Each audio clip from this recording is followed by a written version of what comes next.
like a tractor.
Here we go. This is it. This is the place, dude. This is the place to be. Because this place is historic for you. Remember Yeah, right. when you first drove your own FD car for the first time ever? The first time, yes, Yeah. yes. This has been a location for many good times, man. We've had some good Yeah. times out here. I like this place. All right, rolling, rolling, rolling. What's up, guys? Larry Chen here. Behind me is Dylan Hughes, the dozer, and his wonderful diesel creation. I don't really feature many diesel cars. I bet you don't. I don't, but I mean, when I do, they're mostly trucks, right? Right. But this is something else. I don't even know what to say. So I first saw this on the show floor at PRI. Yeah. And I looked at the engine mock-up and I was like, this guy is insane. So I like it. Yeah. So now it's ready. This is its first event. This is its first event. Grid Life at Willow Springs. Tell us, how did this project start? What's the story behind this project? So, you know, I've had my eye on this engine for a little while now. The OM606 is a legendary platform. Basically, everybody calls it the Diesel 2JZ, right? So iron block, aluminum head, twin cam, 3-liter inline six. Pretty much a 2J, made by Mercedes-Benz. So this only came in 2 years of cars that we got in the United States here. So it's the E300 TD 9899 only. It came with a turbo diesel. So like I said, I had my eye on this engine. I thought it was really cool. And there's this guy over in the United Kingdom named Luke Dale who owns Diesel Pump UK, and he like wicks these things up and puts like the old mechanical pumps on them. And they make pretty good power, apparently, supposedly. So Royal Purple was like, well, we got this new diesel oil. We kind of want to show this off. And I was like, perfect. This is a perfect opportunity. And I was like, here's the deal. Like, I want to build a 4-seater ride-along car because everybody's got those these days. And I want to go diesel power, try and do something a little bit different. So this is what we ended up with. There's so many things wrong with this. First of all, you could have built a Mercedes, but you decided to legitimately do the opposite of Mercedes, which is BMW, right? Yeah. and also, on top of that, you made it more difficult for yourself because you made it a wagon. Because, you know, you could have easily got an E46 4-door. Right? But now you're just stacking the odds against yourself, but also on top of that, you just wanted to be unique. Right? I just want to be unique, you know, like I feel like everything kind of has been played out and been done these days. So again, I kind of just wanted to do something a little bit different. Wagon's different, diesel's different, 4-speed behind the diesel is different. So really, I just kind of wanted to, like, if we're gonna do it, we're gonna go all in and do it all weird. So this is what we ended up with. So Royal Purple came on board, helped us out building this thing, and we did this all myself and the boys at the shop. So we ended up moving into our own shop right at the beginning of the year. Shared a shop with Chris Forsberg for years, and our programs are just growing a little bit too fast to stay under one roof. So ended up getting our own shop, and this is kind of our first project in the new shop. So it was difficult because there's not that much information out there on this, and you're kind of like relying on the guy Luke, who we bought this engine from. You know, and the time zone differences actually makes it kind of difficult. So I definitely learned a lot. You know, I could do the 2J all day, like no problem. Like we have it pretty well figured out in the comp car. And the E46 was just basically because I really wanted to keep the same driving. Like it's all the same suspension as my comp car.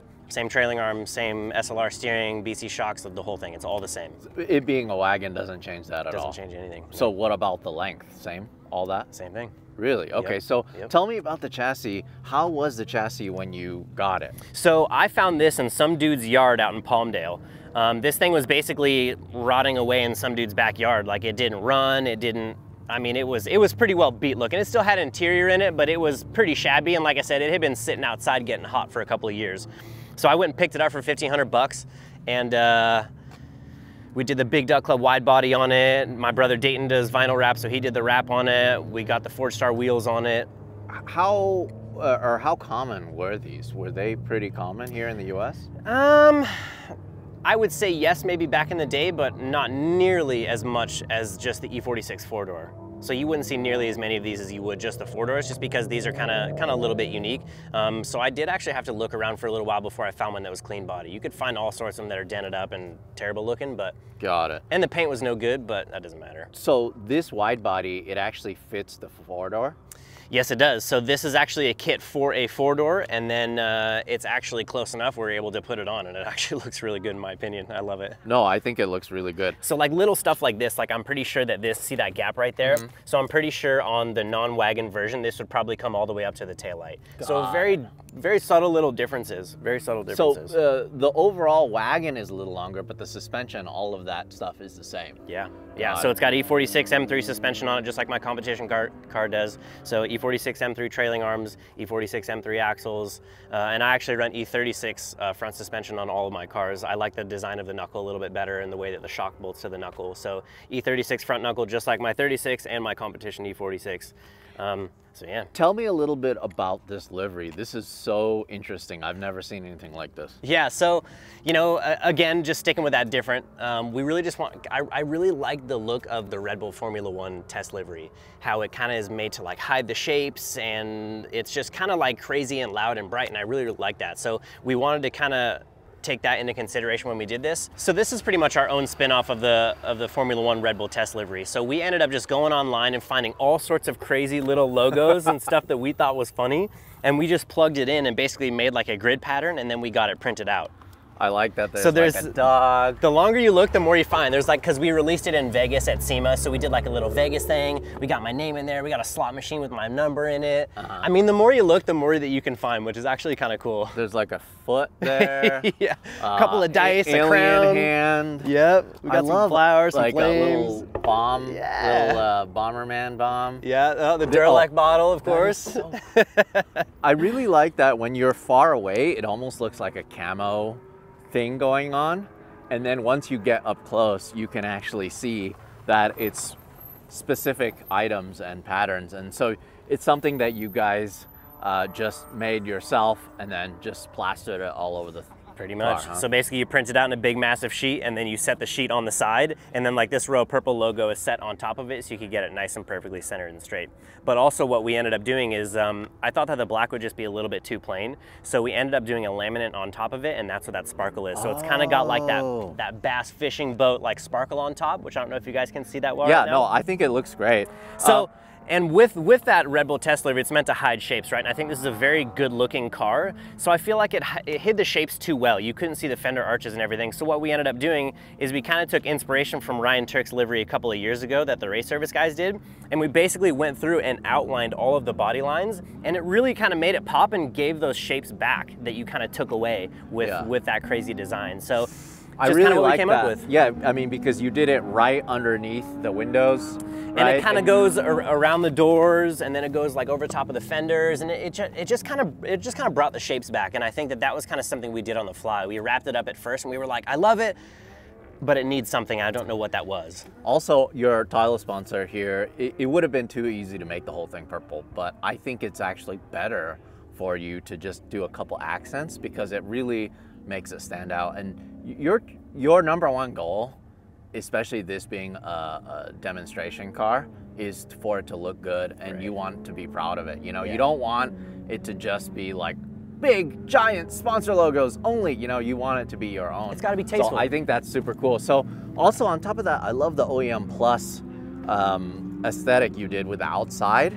in terms of like keeping the rack, yeah, and also keeping it in really good condition. All the rubber, it looks like it's all brand new. All Did you the have trim, to source all that stuff? yeah, and it was not easy to find. And so we built this thing, you know, starting in 2021. So as we all know and we're all dealing with, like, parts are pretty tough to get right now. So there was a couple of things, I will not lie, if you look really closely, there's a couple of little bits and pieces and trim pieces that weren't there at SEMA or PRI because they just didn't exist. Tell me about your wheel, tire, combo, brakes, all of that. So a lot of this is new for us this year. So we ended up on Falken tires this year, which is an unbelievable step for us. I think that it's very prestigious, and it's something that when I started racing and seeing pro amateur events, all the dudes who were winning were on Falkens. So immediately when I was introduced to drifting, I had held Falken up to like the very highest standard in my opinion. And then the fact that we were able to work out a deal and become partners this year is pretty insane to me. So same tires that we run the front of the comp car. So this is their new RT660, 235/40 in the front. Ford Star also came on this year, so really stoked on the way these wheels are looking. They're the F14s. So this is an 18x9.5 plus 12, I believe. And the SLR kit on the front. So for the big steering angle, nice billet little knuckle adapter with a factory knuckle. And these are the Parshot Max remanufactured, not even remanufactured, they made their own Z32 brake calipers. So this is the Parshot Max Z32 brake caliper kit with E46 M3 rotors, and they have their own billet caliper adapter to mount to the factory E36 knuckle. So it makes it super easy. It's almost like you built the car around the fitment because the fitment is so good. And there's no wheel spacers. Yeah, like the back here especially. Hi. Hey buddy. Oh hey. Nice hair. That's Matt Coffin. Yeah, Matt Coffin just shows up in our video. I haven't seen him in years. So, yeah, I mean, you can pretty much fit like, I don't know, 10 playing cards in here. Yeah, That's maybe. pretty much it. But it's already, you can kind of see when you're under load, it's probably touching already. It touches a little bit, and honestly, I had it like dumped, like super dumped when I took it to SEMA and PRI just because it's awesome looking. Yeah. But for this, I ended up raising it up because of course we have to take into consideration we're gonna have 2 more people in the back. There's gonna be 4 people total in this thing. Yeah, we'll so we gotta lift it up a little bit to try and give it just a little bit of room. Not too much, but just a little. Yeah, we'll definitely talk about that. All right, let's talk about the engine. So this is the elephant in the room. This is the one. That's right. Oh, here we go. So bud. First things first, stack out the hood just because I feel like that's what diesel bros do, is do stacks, right? Yeah. So we had to go with that. But there she is. Sacrilege. Complete sacrilege. Beautiful. Thank you. But sacrilege. Yeah. So what are we looking at here? This is a mildly relatively built OM606. So it's got some diesel pump UK goodies hanging off of it. So this is a fully billet inlet manifold that they make. And keep in mind, this thing does not have an ECU. It does not have a throttle body. It does not have pretty much any wires. So keep that in mind before we get going. So billet inlet manifold, no throttle body. It actually has a billet 2-piece steel exhaust manifold. So what they do is they take a big giant sheet and then they carve it out and then they weld the 2 halves together.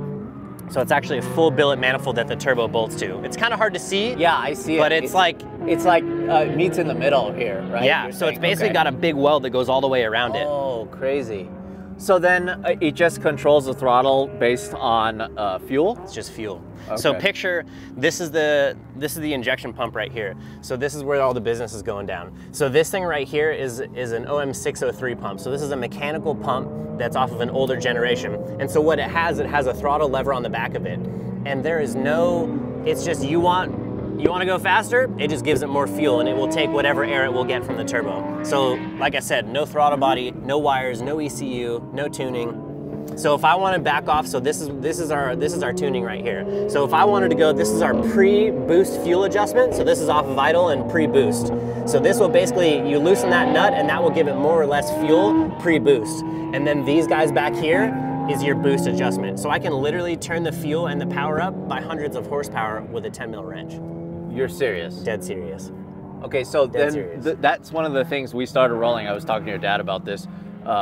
Potentially, especially with high-end diesel motors like this, there's a chance for it to run away, right? That's a possibility, yes. So what do you have to do if something like that happens? If something like that were to happen, what we would do is, I have a kill switch inside of the car, and what it will do is it pulls vacuum to the top of the pump here, and it will basically pull this little lever shut, and that will basically close off the vacuum inside the pump, and that will kill it.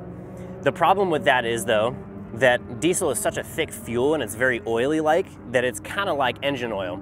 So if you hurt like a piston ring or you blow a hole in a piston or something and a bunch of oil gets getting up through there, it is possible that it will start running on its own oil, in which case there's nothing you can do besides cover the turbo, cut the air off to it.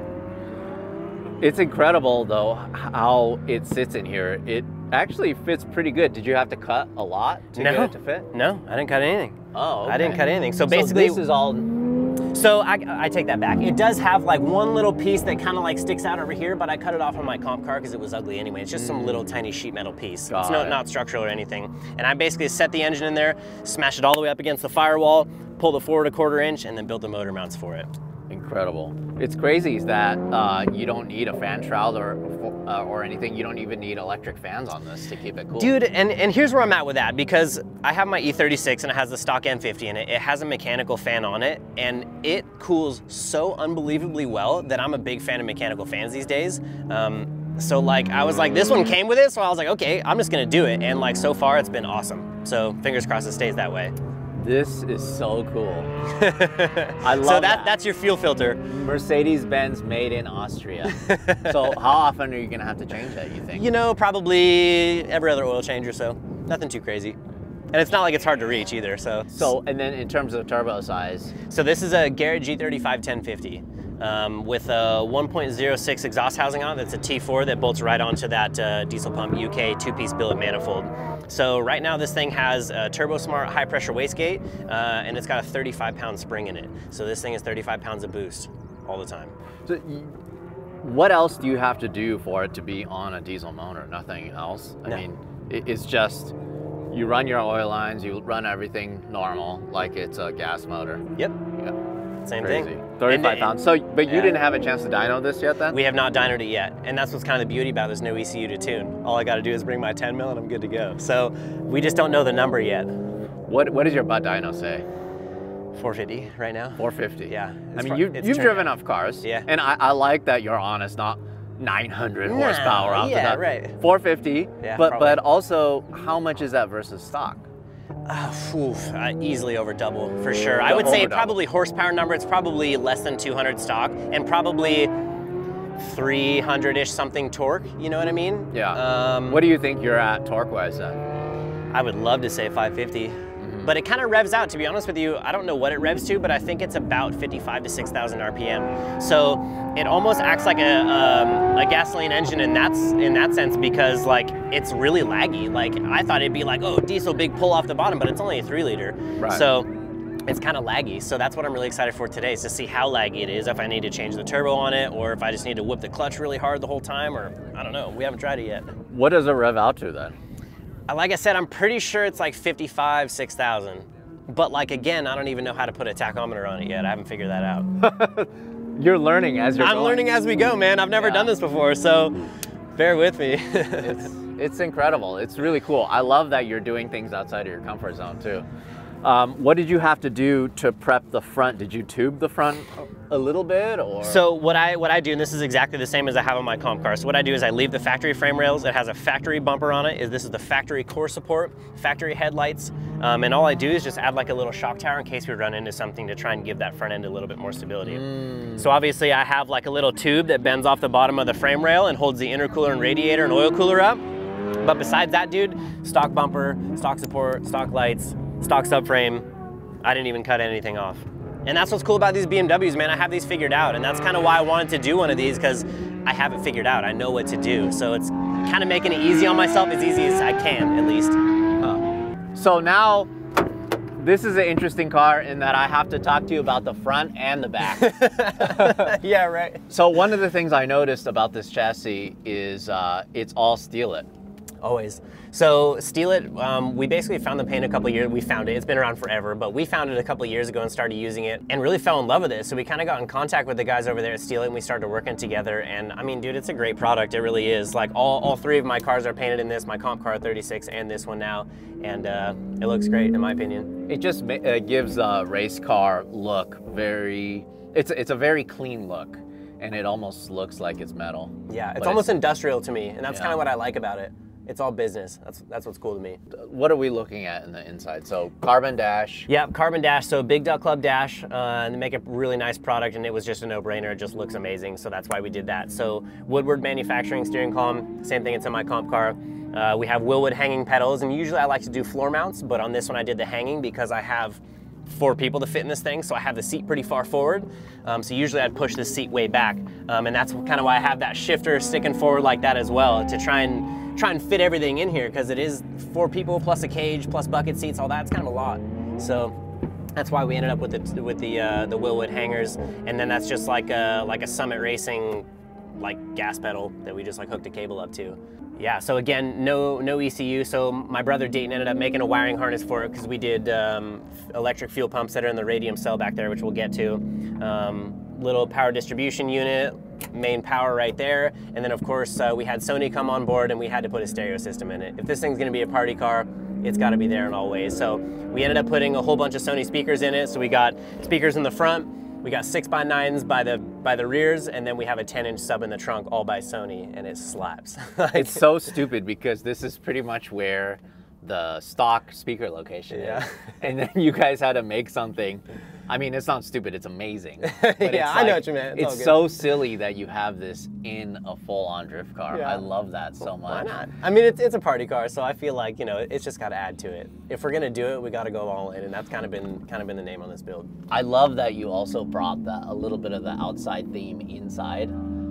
So tell me about the transmission tunnel and also transmission. Transmission tunnel, basically with a G-Force GSR transmission, which is what we ended up using. They sit just a little tiny bit too tall for the BMW transmission tunnels factory. So I ended up cutting the whole top of the tunnel out, and then I ended up fabricating my own tunnel and redoing that, which isn't too crazy. I do that on pretty much all of my cars.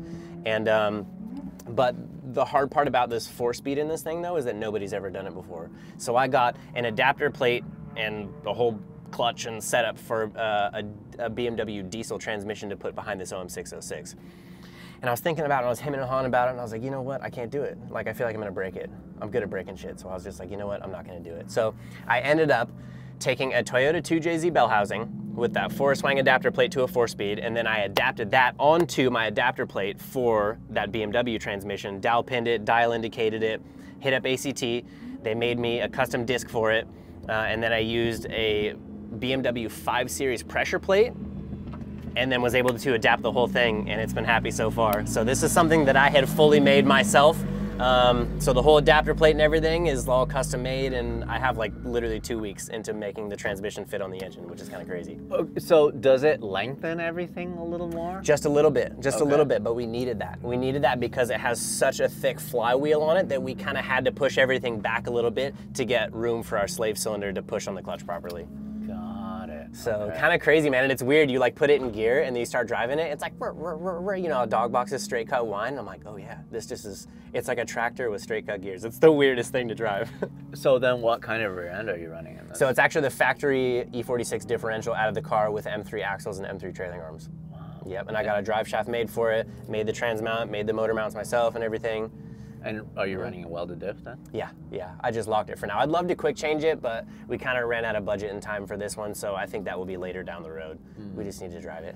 Yeah, I mean, you're going to be giving a lot of rides, right? That's the point, is getting butts in seats. Yeah. And you can do 3 at a time. I know. With this car. I think that's so cool. Now you can actually drift with the Altamaniac. I think that's I know, right? Dude, tandems with that thing would be so hilarious. I picture it's going to be like an Oreo of smoke. It's going to be like a little bit of black coming out the top, a little bit of white from the tires, you know, it's going to be pretty good. So tell me about the seat setup. It's crazy that you were able to fit them in here with the cage. It was tight, man. It was tight. So I did the cage myself. I have a lot of time into figuring this out. I've done several E46 chassis or BMW chassis doing the cage in them. So I had an idea for what I wanted. I knew I wanted double main hoop. It's got to be properly protecting the front the front seats and the back seats. So that's why I ended up with the double main hoop. And then I just like symmetry. That's why I ended up doing the double X, just because I really like the way it looks. It's all got to be symmetrical. And I figured that this support is really good for, you know, just in case. You never know. Yeah. But so you designed all of this yourself? I build it. I hand bend it. I hand notch it. I hand weld it. So there's no computer whatsoever. This is all just from doing it over years. Yeah. I really like the no gusset design now, right? I mean, it was cool for a while to have gussets. Sure. And it looks cool and all that. But in terms of having space and having comfort, whatever comfort you can get out of a drift car, you maximize the space. It's easier to get out also. This seems like it's a little lower than like a FD car. For sure, right? for sure. So yeah, keeping the door bars low, since you know it is kind of a fun car and it doesn't have 1,000 horsepower and it's not quite as crazy as FD. So door bars a little bit lower. Of course, A-pillar stitch, that's kind of my style. I've just been doing it for years, and that's kind of where my rally background, I've kind of brought that over to drifting, because that's what I started doing, is rally cages first. So stitch weld the A-pillars all the way down, and then even this up here, this is all stitch welded as well. So all these tubes are welded to the chassis, which creates incredible chassis rigidity and strength. So I'm pretty confident we could roll this thing off a cliff and all four of us would be just fine. So inch and a half tubing, 0.95 wall. What and again, I didn't even have like a full design in mind. This is just kind of how it ended up. Like the door bar design in the rear, I kind of like bent some tubes, held it up, and this is just what looked the best, and that's kind of what I came up with. So usually I do gussets on the door bars, but I kind of wanted to do something different with this one and try and keep it like skeleton looking. And like I said, this is kind of just what we ended up with. Again, I have to commend you for, you know, keeping certain things OEM, like this door gasket. I'm sure it just makes it so much nicer. Just the doors close nicer, and it just doesn't have weird drafts coming in and out. It's just, I don't know, it's just clean, man. Weird rattles. Okay, so this is the party area right here. This is the party area. Where you're gonna really feel the swing of this drift car. Again, you cannot have any more room. Like, you maxed out all the room. That's it. Like, the seats are touching. The seats are touching everywhere. It's as far back as you could possibly go. As far down and as far back as you can go. Just trying to give so we can have a bunch of different sizes people get in, you know? Diesel drifter. Yes, I love sir. that. Yes, sir. And what's cool about these is you're kind of like placed up on the shelf up here. So what's cool is the seats are actually very close together in relation to the front seats. So there's kind of a gap there and there's not really a gap there, but it's actually pretty cool because you kind of sit up and in the center. So you actually have really good visibility, which is kind of surprising. And that's also why we didn't do halo seats, is because you want to be able to see as best you can. Yeah, so, no, that makes sense. I mean, it's all about the experience. And on top of that, it looks like you were able to weld these mounting points straight on here for the seats. So believe it or not, we didn't even have to cut the floor. And I had considered it because I wanted the seats to go a little bit lower at one point, but we took the biggest guy in the shop at 6'3" and we put him back here, and he actually fit pretty well. So I was like, you know what, I'm gonna leave the floor alone, and then again, hand cut the brackets out and then welded them to the floor. So it's plenty strong. So again, trying to keep it fairly simple in the back. So factory trunk, factory rear window, we just integrated our own little push button. This is so trick. Check that out. Because this used to be the window washer? Yeah, it was actually the wiper. Yeah, or the window wiper hole. So then you made a little button out of it. That's so cool. Yeah, right. So built a little plate on this thing, and you can just get these things at Summit Racing. And then I turned down a little piece in the lathe so we could kind of sandwich that window gently. And then all you got to do, so you pop that up, and then we have one of these little levers down here, which is factory. And then the trunk also comes up as well, and those will just hang out up there. Right? Okay, all right. So keeping it clean, obviously steel in the back. We got the battery right in the center because it's about all the room. That's about all I could put it. And it's a big battery to turn that diesel motor over. So Parshop Max strut brace, we run that on the comp car as well. There's the 10-inch sub we were talking about. And then this is Radium Engineering fuel cell. So this is the full FCST, so a triple in-tank pump fuel cell that we run, the exact same one as I run on my comp car, but we did have to do a little bit of research. So thank you to Radium for helping me out, because the pumps that we run on the competition cars for ethanol aren't good for diesel. So we had to find specific pumps to put in here and then make sure that the foam on the inside will actually hold up to the diesel as well. So a huge thanks to Radium for helping us out. They sent this out and it's been absolutely perfect so far. So really stoked. So nice and clean, just one feed, one return, that's it. So one in, one out, a couple wires, and then we have just this plug that we're gonna put a fuel level sensor on once we get around to it. So 10-gallon cell, nothing crazy. It's crazy. It really is so cool to see two, I don't know what you would call it, collection points? Sure, yeah. Right? The double main hoop, yeah. Yeah, the double, okay, yeah, double main hoop, two of them. Like you see one right here, and as soon as I go like this, you see the other one. So picture it just like a roll bar for each set of people in the car. The front people have a roll bar, and then the rear people have a roll bar. Yeah. And then, so this, and I didn't even know, I knew I wanted to do that, but then I had to figure out how to make it fit, right?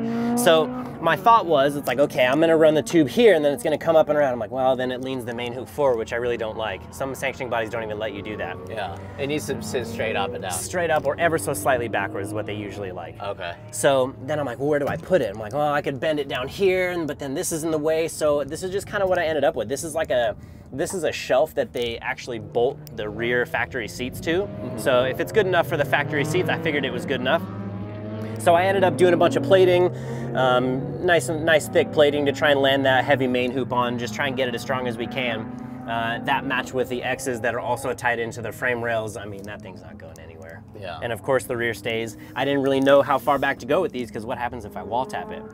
You know, I don't know. So we just kind of plated the frame off, and then this usually is a spare tire well, so I ended up making that whole plate, bead roll it nice and clean, fit that in there all perfect, and then same thing for underneath the sub. That's a piece that I made bead roll as well. Got it. Because it doesn't make sense for you to go lower at all with this either. No, not really. And I was also anticipating I was going to do a quick change as well, so I really didn't want to go too far down and then have to remount the cell once I do the quick change. Right. So I had to take that into consideration.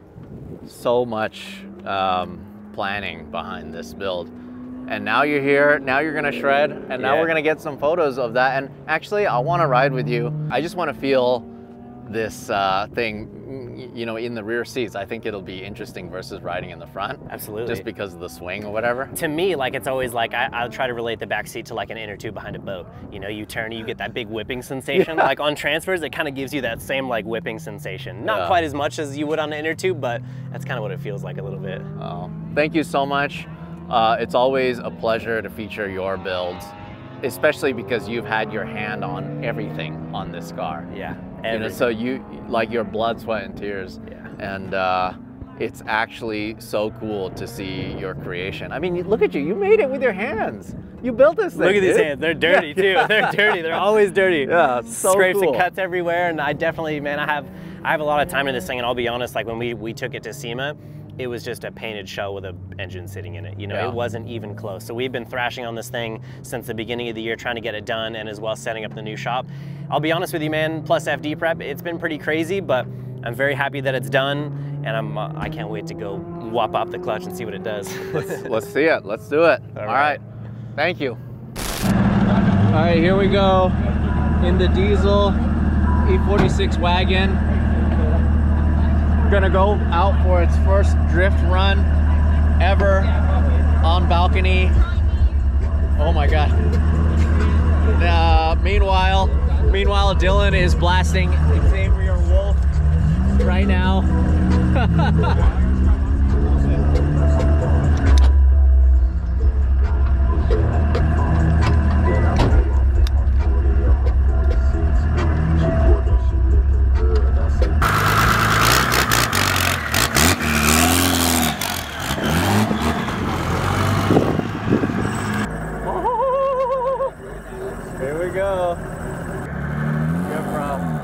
Just get down, bro. Do we go sit in line? What do we do? I don't know. Do whatever you want.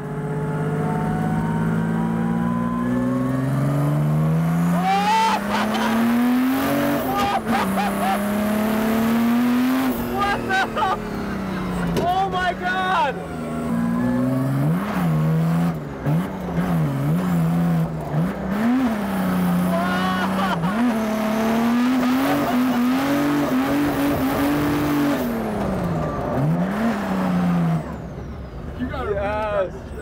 What? Dude! What? Dude. It's laggy. It's so cool. It's so cool. Dude, that was first gear. You really gotta like wring its neck, like big time. Big time, big time. That's awesome. Whoa, that felt weird. But what's crazy is it drives like a BMW. So I'm like, oh, okay, cool. It's just the power is super weird. This is so cool. Dude, it's like, it's geared really, really long right now. Yeah. But that's all right. We'll just show this be second and it'll be good. Oh, dude, I gotta whoop this thing to get it going. Oh my God.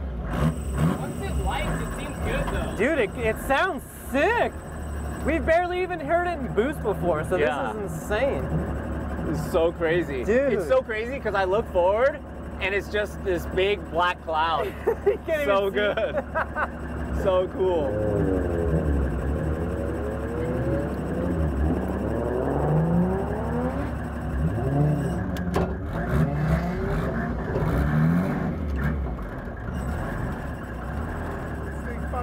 What's up, buddy? So stoked on this thing.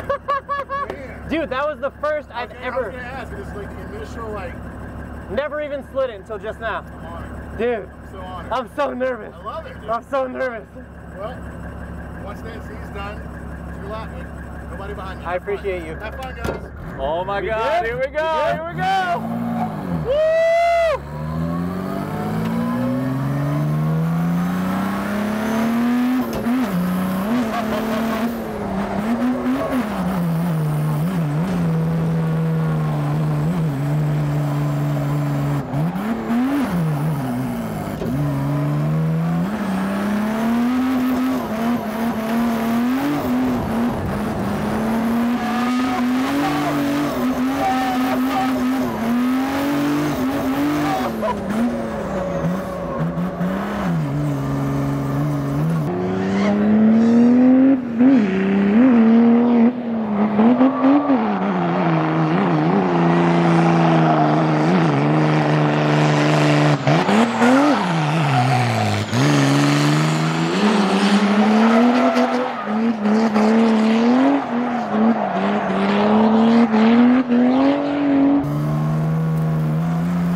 Oh my God.